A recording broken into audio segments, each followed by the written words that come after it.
Ingin apa? Ingin ku teriak, bilang I love you. Aku cinta kamu bukan main-main. Halo teman-teman, di sini saya akan memberikan sedikit informasi tentang keunggulan tata letak Candi Penataran. Keunggulan tata letak Candi Penataran. Letak Candi Penataran sendiri yakni ada di Desa Penataran, Kabupaten Blitar, Jawa Timur. Keunggulan dari tata letak candi ini sendiri nampak pada ukuran kompleks candi yang amat luas serta dibangun di hamparan tanah seluas 12.946 meter. Serta candi ini berdiri di atas ketinggian sekitar 450 mdpl di lereng barat budaya Gunung Keluk. Di samping itu pula, candi ini dibangun di atas tanah yang dinilai sakral sejak zaman berdiri. Tata letak candi ini sendiri terbagi menjadi 3 pelataran. Di pelataran ketiga inilah terdapat candi induk, di mana candi ini ialah dinilai candi yang paling penting. Candi ini pula terdapat di bukit sehingga pemandangan indah bisa dilihat dari candi ini. Ini juga salah satu keunggulan dari tata letak Candi Penataran.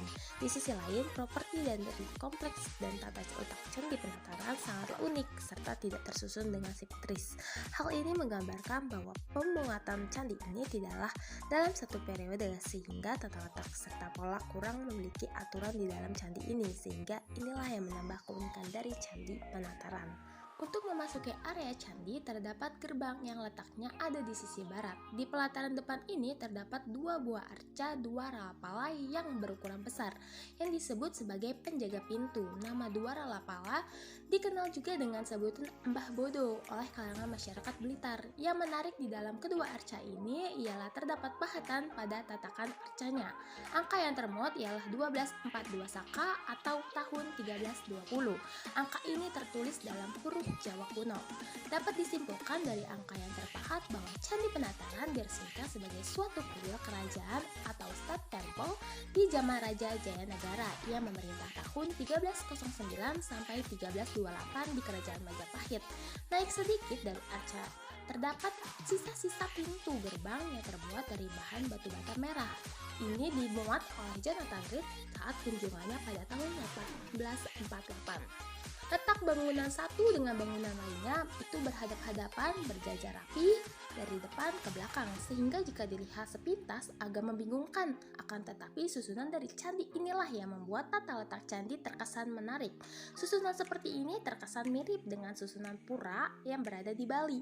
Di dalam susunan seperti ini, bangunan yang dinilai suci akan terletak di paling dalam atau di paling belakang, yakni yang paling berdekatan dengan letak gunung. Lalu ada Balai Agung. Salah satu bangunan penting di sini yakni Balai Agung, di mana terletak di sebelah barat laut, membujur utara selatan dengan bangunan berbentuk persegi panjang berukuran 37 meter kali 18,84 meter dengan lantai setinggi 1,44 meter. Akan tetapi yang tersisa hanyalah lantainya saja karena dinding-dinding serta atap bangunan tak ada lagi yang tersisa. Balai Agung ini memiliki fungsi sebagai tempat musyawarah para pendeta.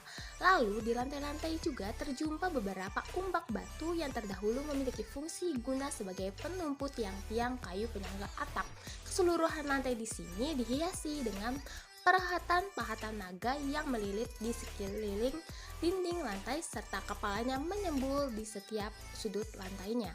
Beranjak sedikit, kita akan menemukan pendapat teras. Untuk letak pendapat teras ini sendiri ialah di sebelah tenggara Balai Agung. Sama halnya dengan Balai Agung, yang tersisa di pendapat teras ini ialah hanya lantai yang terdiri atas batu berbentukan persegi panjang dengan ukuran 29,5 meter kali 9,22 meter dengan tingginya 1,5 meter. Diduga pada zaman dahulu pendapat teras ini dipergunakan sebagai tempat untuk meletakkan sesajian saat upacara keagamaan. Di bagian barat dapat dijumpai pula 2 buah tangga naik yang berbentuk undak-undakan. Di masing-masing tangga ini, lebih tepatnya di sudut, terdapat 2 arca raksasa berukuran kecil bersayap dengan salah satu lutut kakinya ditekuk serta salah satu tangannya memegang dada. Lalu di sisi timur dinding lantai, tepatnya di bagian pelipit tersembunyi di antara pahatan hiasan serta dedaunan, termuat pahatan angka tahun yang memberi petunjuk bahwasanya bangunan ini dibangun kala tahun 1297 Saka atau 1375 Masehi. Pendopo teras terdapat pula relief-relief yang berceritakan tentang kisah Buksah serta Gagang Aking yang di dalam kisah rakyat dikenal dengan kisah Belu-Belu, serta Demi Aking, Sang Setiawan, serta Srita. Lalu kita akan menemukan candi angka tahun, di mana di halaman pertama ini terdapat candi angka tahun. Penamaan candi ini dikarenakan candi ini memuat angka tahun 1291 Saka atau 1369 Masehi, yakni di ambang pintu masuk ke ruangan candi yang ada di sebelah barat. Tapi orang Jawa Timur banyak menyebut candi ini dengan nama Candi Brawijaya. Hal ini disebabkan karena konstruksi bangunan ini digunakan sebagai lambang Kodam Brawijaya.